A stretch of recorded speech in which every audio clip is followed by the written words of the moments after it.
From the darkness we strike, fast and lethal, and by the time our foes can react, darkness there and nothing more. This is a Raven Guard saying. Hello, and welcome back to the Wisdom of Warhammer channel, and today we are going to be going over the history of the Raven Guard. I will start off with what they did on Terra during the Unification Wars, and their methods of war during the Great Crusade before their Primarch was found.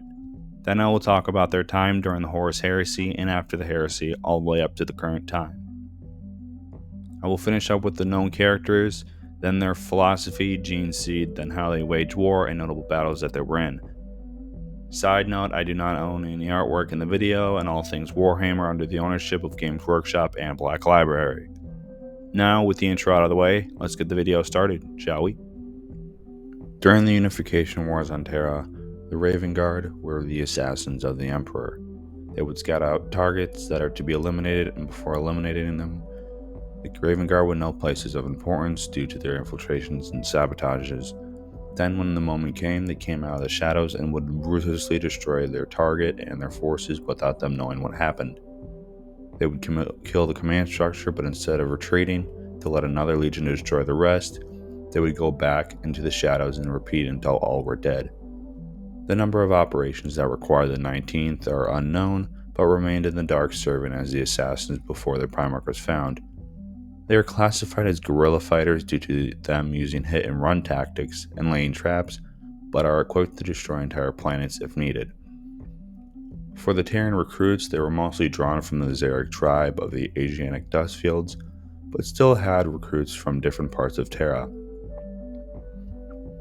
Xeric warriors were extremely cruel and brutal during combat and cold and calculating during infiltrations and battle plans.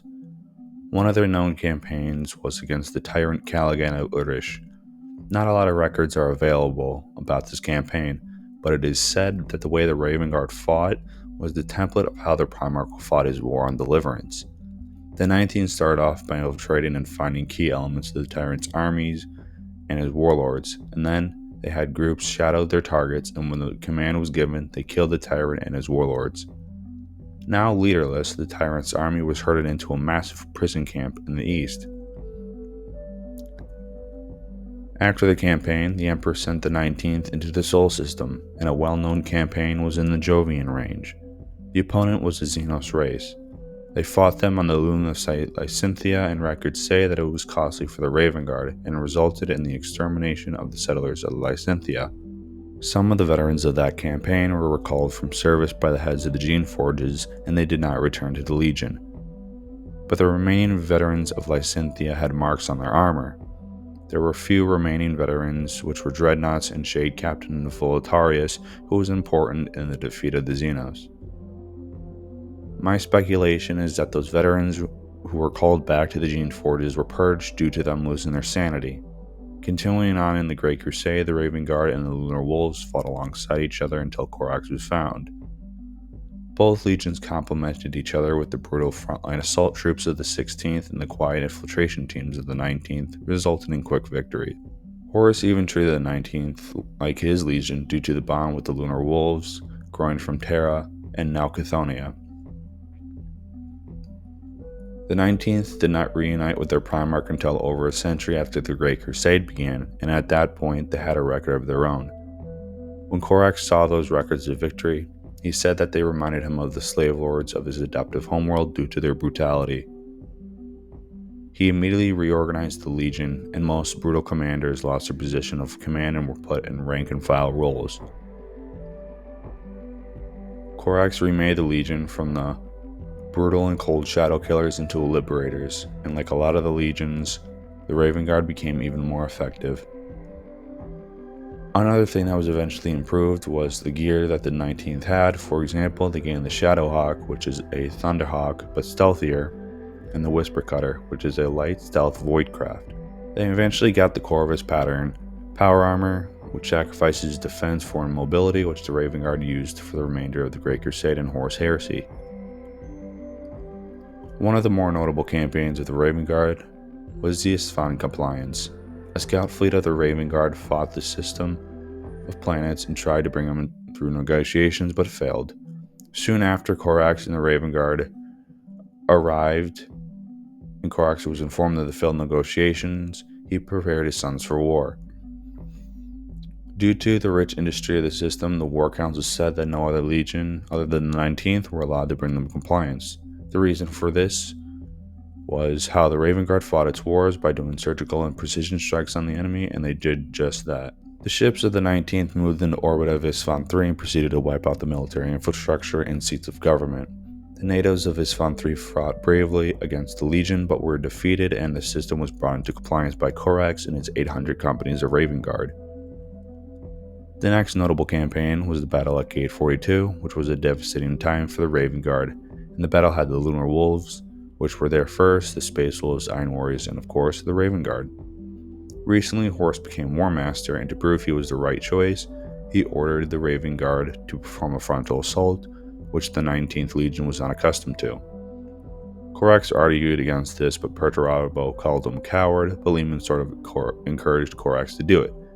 But instead of sending in the Deliverance-born Raven Guard, he sent the Terran-born Raven Guard. The Raven Guard got slaughtered during that assault, and after the battle was won, Corax hated Horus for ordering him to do that. The last important campaign that the Raven Guard fought in during the Great Crusade was the scouring of the Scalaland sector against Eldar and was assisted by the 4th and the 18th Legions. This campaign lasted 2 years, and it was against the Eldari force that was guarding Eldar planets during the campaign. The Mark VI, later named the Corvus pattern power armor, was introduced. Like I said, this pattern was light and quick, but less armor, and the Raven Guard would truly perfect their type of warfare, and the armor was massively produced and sent to the 19th. After the Scalaland sector, the Horus Heresy would begin, and the first battle was the Traitors' victory. That was the Isfahan 5 drop site massacre, and the Loyalists suffered. The Raven Guard fared better than the other Loyalist legions. The survivors of the early hours of the massacre retreated into the hills to regroup and wage a guerrilla war on the traitors. The Raven Guard fought against the Night Lords and the Word Bearers, while Corax beat Lorgar down, and eventually Curse stepped in during the first hours of the massacre. The Loyalist Legion ships helped any survivors and were turned into the battered warbands called the Shattered Legions with vengeance in their hearts. While that happened, Corax was hiding with his marines from the traitors on Isfahan. Eventually they were able to escape, but barely due to Angron and his world leaders. 3,000 Raven Guard legionaries remained in the galaxy, and Corax returned to Terra to warn his father. When he returned to Terra, he spoke with the Emperor, and his father told him a little bit about the Primarch project and gave him the pure gene seed of the Raven Guard. He created hundreds of Space Marines quickly due to the purity of the gene seed, and they were able to fight back for a while. However, this would not last long. During the Isfahan drop site massacre, a group of Alpha Legion Marines infiltrated the 19th Legion survivors. The infiltrators then corrupted the pure gene seed of the Raven Guard, and they became mutated Raptors. 2,000 legionaries were corrupted and turned into the Raptors, and Corax vowed to find a cure for the mutations. After the Raptors were put in cells, the Kievar Rebellion was underway, and a group of Alpha Legion Marines arrived to destroy the 19th and bring the Tech Lords of Kievar to the War Master's side. With dealing with the rebels in the 20th Legion, Corax decided to unleash the Raptors upon their enemies, and the Raptors tore through the enemy. The Raptors and the Raven Guard assisted in an assault with a small force of Imperial Fists and a Theron cohort and took over a Emperor's Children-held planet. Due to their small numbers, they could only help by hitting the supply lines of the traitors to slow them and bleed them of important outer worlds. The Raven Guard were so damaged that it slowed the growth of the Legion for decades and still affects them today. There were still war bands of the Shattered Legions out there, with Raven Guard among them killing the traitors, and a group even attempted to assassinate Fulgrim. After the heresy and when the Legion was split into chapters, Corax accepted it well because he knew Guilliman's vision for protecting the Imperium was necessary.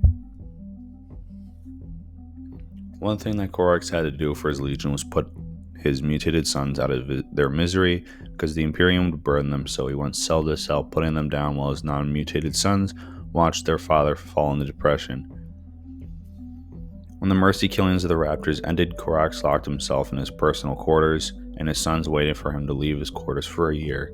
He left the Raven Spire for the warp, and his last word was nevermore, and his sons fought on, and a couple centuries after that, the Raven Guard gene seed started to deteriorate.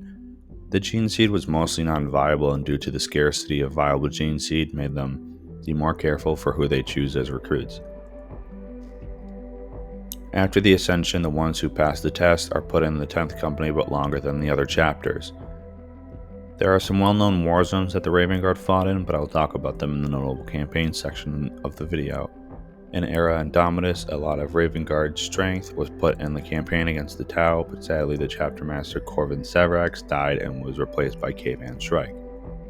Since Shrike became the chapter master, he has split the chapter and sent them to complete covert operations across the Imperium, but we don't know why he's doing this, but each op has a purpose. The Raven Guard still fight in the shadows against the Imperium's enemies, and there are legends in the history of the Raven Guard. Starting off with Corvus Corax, the Primarch of the Raven Guard, who is the blueprint of the 19th Legion and its successor chapters. Next to him is the commander of his Shadow Wardens, Gareth Arendi, who was suspected to have died during the Isfahan drop site massacre, but he survived due to him using other loyalist forces as cannon fodder to help him and his men survive. After the Shadow Warning commander is the Manther of the 19th before Corax was found. His name is Shade Lord Arrakis Fall.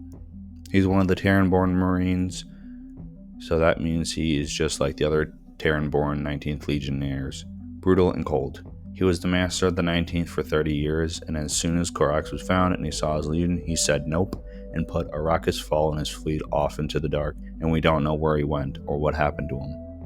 The next set of characters are both blood brothers and grew up with Corax on Lycanthum and followed him into the stars. Their names are Brienne and Agapito Nev, and both earned the title of commander. Brienne served as the master of recruits when Corax got all the pure gene seed when he visited Terra after the job site massacre. Agapito led his own men, and he was the one who confronted the Alpha Legionnaire infiltrators in the Ravenspire. Now we have gotten to another legend, and his name is Nikona Sharokin, and he is one of my favorite Horus Heresy Marines because he almost killed Fulgrim, killed Lucius, and was possibly trained by Corax himself. Even though he was never in the Mora Diathi, he was a skilled infiltrator, and his experience with his blades and needle sniper rifle was legendary, and even Alfarius complimented him. Now going into the last two legendary Raven Guard Space Marines, we have Kayvan Shrike. He is the current chapter master of the chapter and former shadow captain of the 3rd Company. He became a legend when he, at the head of the 3rd Company, helped Imperial worlds that were left to fend for themselves against an Orc Wa. Then sometime after that, he fought alongside his chapter against the Tau commander Shadowsun, and his predecessor, Corvin Severax, was killed, and Shrike was voted in as the new chapter master.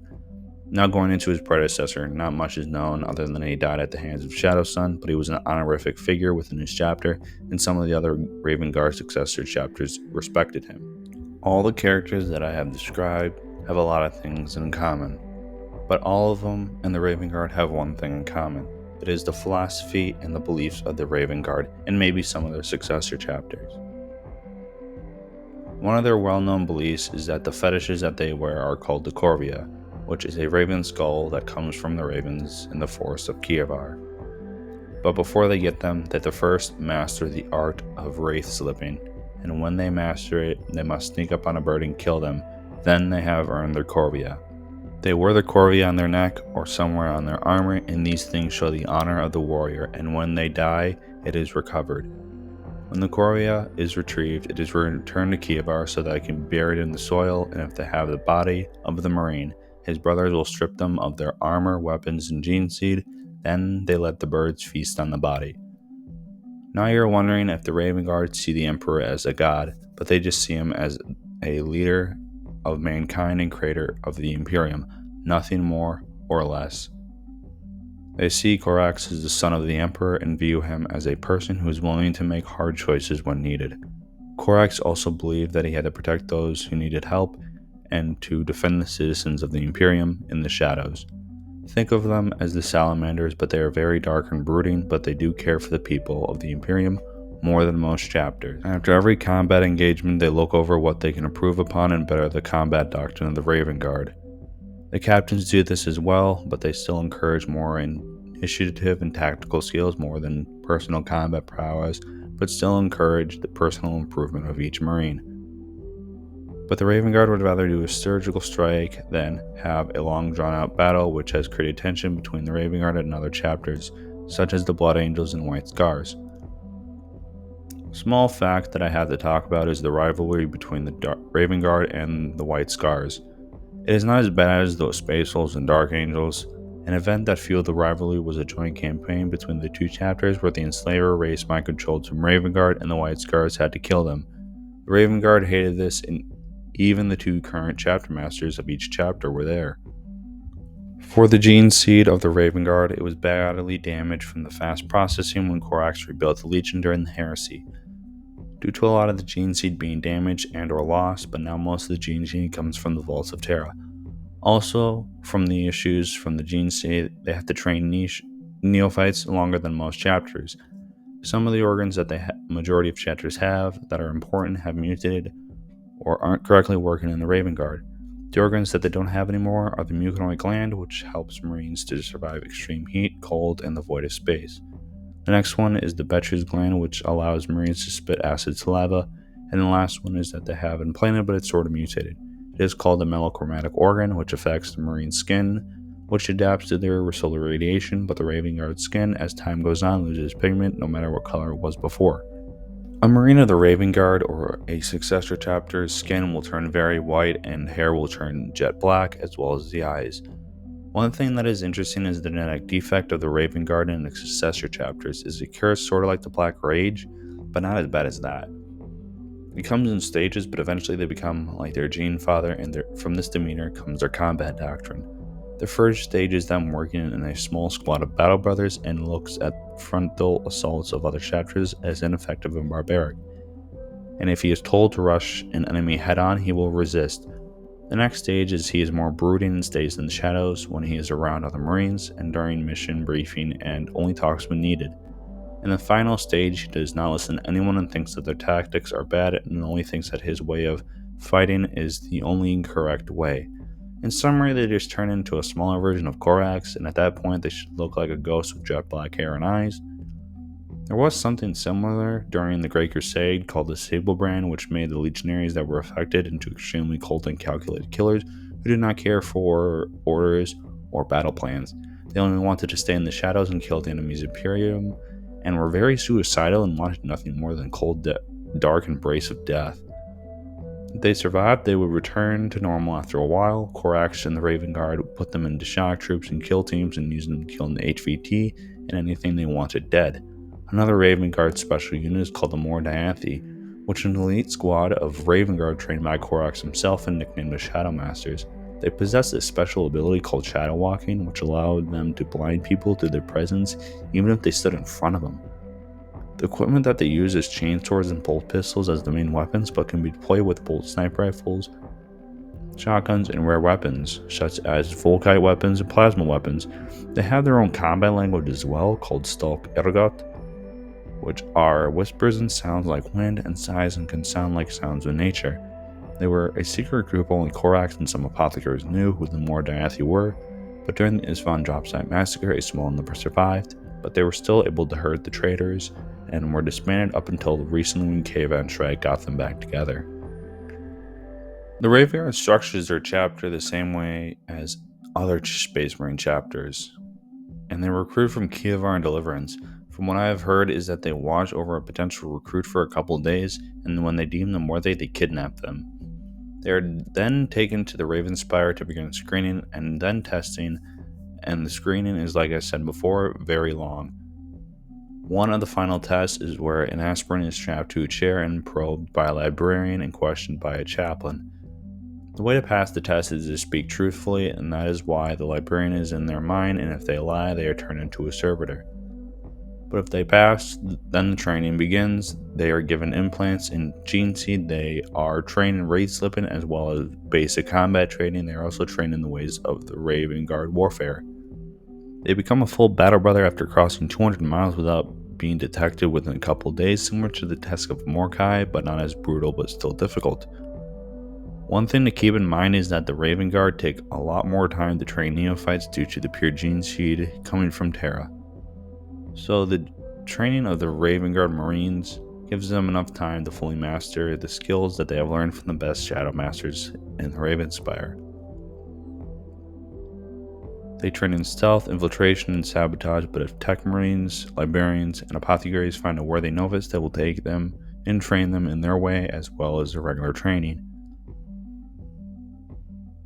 Side note about the Librarius of the Raven Guard, the powers that they can do help their battle brothers be even more stealthier. There is also a cool one called the Unkindness of Deliverance, which creates shadow ravens to distract or attack a target. The combat doctrine of the Raven Guard is that they use small kill teams to infiltrate a target area and complete objectives. One thing that the Raven Guard have that a majority of Space Marine chapters, not including their successor chapters, have is that they possibly have the best scouts in the Imperium. One reason why I think this is because when a force of Raven Guard arrive to a planet, they send in the scouts to do a quick and effective recon and some infiltration, and then when they get back to base, the Raven Guard are able to plan a quick and surgical strike like they have done since the unification wars of Terra. All companies of the Raven Guard are very autonomous and independent and rarely fight a battle with the full strength of the chapter, so whenever an Imperial Guard commander needs aid, they will answer the call no matter what the chapter master says, because it is the right thing to do, and like I said in the video, they are just like the Salamanders, but more brooding. Due to this attitude, some Imperial Guards think that the Raven Guard don't have the technical utility due to them not liking the chain of command, but this shows how disciplined the Raven Guard captains and sergeants are, and it shows how much trust the chapter has in them. This is how the Raven Guard have survived their most terrible campaigns, and I will now go over some of the more notable ones. The first one is called the Battle of Hell's Anvil, which sounds really cool, but not. To summarize, it was during the Great Crusade way before Corax was found, and it was when Shadelord Arrakis Fall was the master of the 19th. For 5 years before the Legion arrived, the Imperial Guard had been trying to capture a matchless fortress on the planet but failed. So 3 full chapters of Raven Guard and a strike force of Lunar Wolves arrived to take the fortress. They started by having their strike cruiser bombard some of the defenses, and it was so bad that the tectonic plates of the planet destroyed a lot of the underground cities. As the Imperial Guard was being overrun because of the amount of worker drones and the defenders going berserk, they lost thousands. They tried to call for reinforcements from the 19th and 16th, but no one answered. There was an opening, and the task force of the 19th and 16th assaulted the fortress, with Ashen Claw chapter companies fighting their way through and killing the overseers of Baratium. In the aftermath of the battle, the Space Marine casualties were a few hundred, but most of it was of the Ashen Claw Marines, and the Imperial Guard lost 100,000 soldiers, and from this came the reputation of the Raven Guard as harbingers of death. But slowly they would change their reputation from the emissaries of death into freedom fighters. The reason for this is that the Xeric tribes were the slave masters and raiders. The next battle was called the Raid of Cruxix, and it had the Raven Guard attack a planet which had an outpost that was defended by warbearers, but this was a testing ground for the Raptors. The battle lasted less than 20 minutes because the Raptors were genetically perfect and were ready for combat and moved on to the true prize. It was a siege of a fortress on the world of Narcissus. Now the name of the fortress on Narcissus was called the Perfect Fortress, which was banned by the 3rd Legion and the Emperor's Children, and it was a mix of a military base and a hive city. Like everything that the 3rd Legion does, it was beautiful. Even the poor districts were beautiful, and all the way up to the military sections, governmental positions of the Perfect Fortress. Due to the Raven Guard's depleted numbers from Istvan, they called upon the Theron cohorts to help assist them, and they took most of the brunt of the attack. Eventually, due to the amount of dead Therons, they needed to retreat, and the 3rd Legion's commander did a counterattack but fell into a trap. The Raven Guard fell upon the traitors, killing them, including the commander, and without the massive force of Emperor's Children, the Perfect Fortress fell within the day. From this, it was the first attack to show that the Raven Guard were back to fighting. Going into notable battles in the current time, we had the battle in the Sabarian Rift, and the Raven Guard fought against the Eldar pirates. The name of the Raven Guard strike force was called Ultra, and they were led by Oradius, who was able to sneak upon the Xenos base unprepared, and they were able to kill them without too much trouble. For the last notable battle was that a small group of Raven Guard Marines that was led by Shadow Captain Atheon Shan, and were sent to recover Renegade Captain Aratic Vans. Shan had 10 of the finest Marines that the Raven Guard could offer, and fought alongside the Ultramarines' 4th Company led by Uriel Ventress, and the Raven Guard were very invaluable. Those 10 warriors were able to do a lot of damage to the arch enemy, with the biggest one blowing up the Black Basilica, which was a massive mobile fortress, and of course a shrine to the Dark Gods. Soon after this, a small group of the 4th Company of Ultramarines and the Raven Guard Marines went to the core of Kalth and fought close to the shrine against the Blade Dancers of Zigamora and the Iron Warriors of Hansu.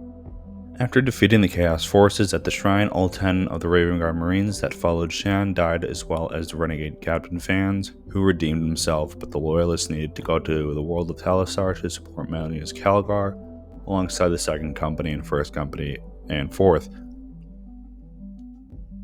After the battle, there was a funeral for those Ultramarines and black flags for the fallen Raven Guard, and Shan returned to Deliverance with the Gene Seed, including Vans, concluding the campaign. Now we have gotten to the end of the video on the history of the Raven Guard, and if I missed something or got something wrong, let me know in the comments. In the next couple of videos, I'll be going over different Space Marine chapters' histories, and the next one will be a surprise. I hope you guys enjoyed the video, and if you did, hit the like button. And if you are new, hit the subscribe button and bell notification so you can be notified when a new video comes out. I hope you guys have a nice day, and I will see you guys in the next video. This is Wisdom of Warhammer, signing off.